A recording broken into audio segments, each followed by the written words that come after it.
Warahmatullahi wabarakatuh.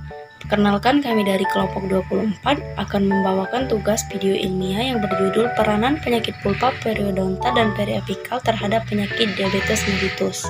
Perkenalkan, nama saya Serli Andini dengan ujung NIM 01. Perkenalkan, saya Widya Faprita Damayanti dengan ujung NIM 05. Perkenalkan, nama saya Randitya Fadli dengan ujung NIM 30.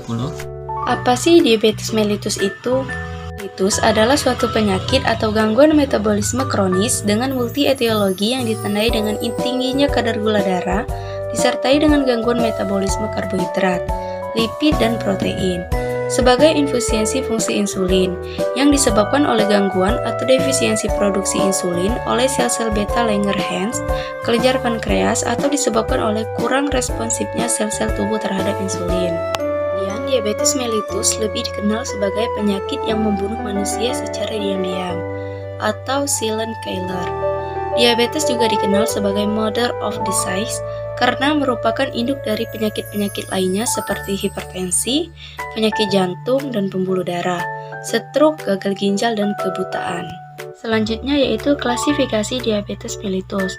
Dibagi menjadi dua, yaitu ada diabetes mellitus tipe 1 dan diabetes mellitus tipe 2. Untuk yang diabetes mellitus tipe 1, yaitu kelainan sistemik akibat terjadinya gangguan metabolisme glukosa yang ditandai oleh hiperglikemia kronis. Keadaan ini disebabkan oleh proses autoimun yang merusak sel B. pankreas sehingga produksi insulin berkurang bahkan terhenti. Penderitanya akan memerlukan asupan insulin eksogen. Untuk diabetes mellitus tipe 2, yaitu penyakit gangguan metabolik yang ditandai oleh kenaikan gula darah akibat penurunan sekresi insulin oleh sel beta, pankreas, dan atau gangguan fungsi insulin, resistensi insulin. Lalu selanjutnya ada trias diabetes mellitus. Yang pertama itu ada poliuria, yaitu banyaknya buang air kecil akibat hiperglikemia. Maka terjadilah penambahan bentuk air kemih dengan jelas penarikan cairan ke sel-sel tubuh. Lalu yang kedua ada polidipsia, yaitu banyak minum. Tubuh tidak bisa menampung kadar glukosa yang berlebih dalam darah sehingga harus disekresikan melalui urin. Lalu yang ketiga ada polipagia, yaitu nafsu makan bertambah. Nafsu makan bertambah ini dikarenakan karbohidrat tidak dapat digunakan karena jumlah insulin tidak dapat menjamin proses metabolisme glukosa. Lalu yang selanjutnya, apa etiologi dan faktor yang menyebabkan diabetes mellitus ini? Pada diabetes mellitus tipe 1 disebabkan oleh sistem kekebalan yang menghancurkan sel-sel di pankreas, yang dimana pankreas ini adalah tempat yang membuat insulin. Hal ini menyebabkan diabetes dengan meninggalkan tubuh tanpa insulin yang cukup untuk berfungsi secara normal. Hal ini disebut dengan reaksi autoimun, karena tubuh menyerang dirinya sendiri. Lalu pada diabetes mellitus tipe 1 ini tidak ada penyebab diabetes yang spesifik, tetapi faktor pemicu berikut mungkin akan terlibat. Yang pertama itu adanya infeksi virus atau bakteri. Lalu yang kedua racun kimia dalam makanan. Lalu yang ketiga komponen tak dikenal yang menyebabkan reaksi autoimun. Disposisi genetik juga dapat menjadi penyebab diabetes tipe 1.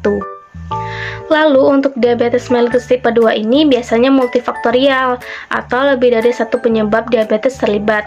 Seringkali faktor yang paling luar biasa adalah riwayat keluarga dengan diabetes tipe 2. Hal itu menyebabkan diabetes tipe 2 yang paling mungkin. Ada berbagai faktor risiko untuk diabetes mellitus tipe 2 ini. Salah satu atau semuanya meningkatkan kemungkinan mengembangkan kondisi tersebut, antara lain seperti kegemukan, menjalani gaya hidup yang tidak banyak gerak, bertambahnya usia, dan pola makan yang buruk. Penyebab diabetes mellitus tipe 2 lainnya seperti kehamilan atau penyakit yang menjadi faktor risiko diabetes mellitus tipe 2. Selanjutnya, saya akan membahas peranan penyakit pulpa, periapikal, dan periodontal terhadap diabetes.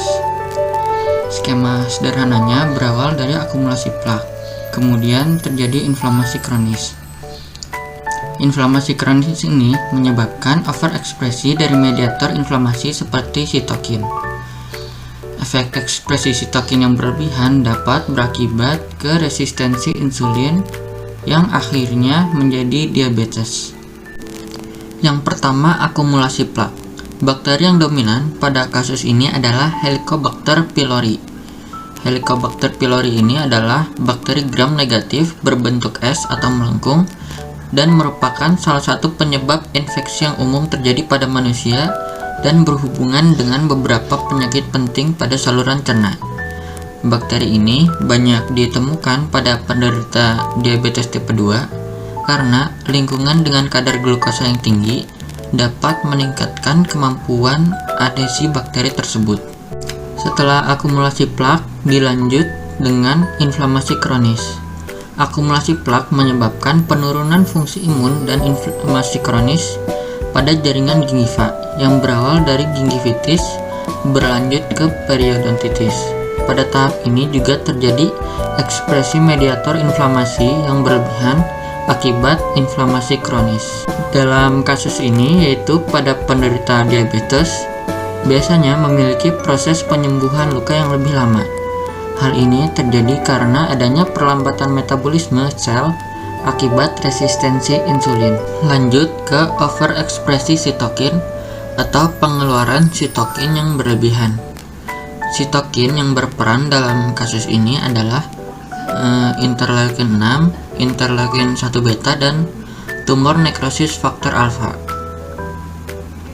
Interleukin 6 dapat mengurangi ekspresi insulin reseptor substrat 1 atau IRS1 dan glukos transporter 4 atau GLUT4 yang berfungsi meregulasi glukosa untuk masuk ke dalam sel.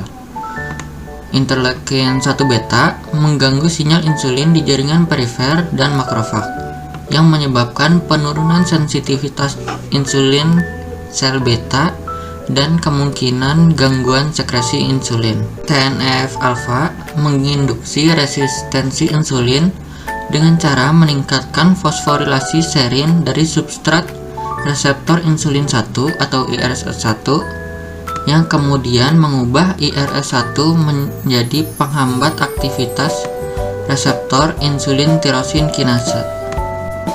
Seperti yang sudah dijelaskan tadi, ketiga sitokin tersebut dapat mengakibatkan resistensi insulin.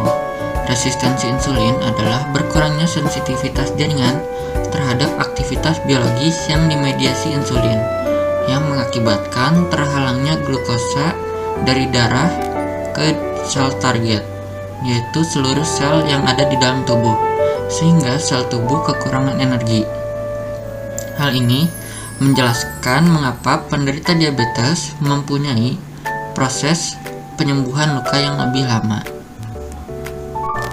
Yang terakhir yaitu hiperglikemia. Ada dua organ yang berperan dalam tahap ini, pankreas dan hati. Keadaan inflamasi juga berkontribusi terhadap kerusakan sel beta pankreas. Sel beta pankreas ini berfungsi untuk memproduksi insulin. Insulin berfungsi untuk mengatur kadar gula dalam darah. Jika tidak berfungsi dengan baik, maka bisa menyebabkan hiperglikemia. Kemudian TNF-alfa dan interleukin 1 beta juga bisa merangsang hati untuk mengekspresikan acute phase reaktan seperti C-reaktif protein, CRP, serum amyloid A, dan fibrinogen yang juga berkontribusi terhadap hiperglikemia. Baiklah, mungkin itu saja yang kelompok 24 bisa sampaikan mengenai peranan penyakit pulpa periapikal periodontal terhadap penyakit diabetes mellitus. Terima kasih. Wassalamualaikum warahmatullahi wabarakatuh.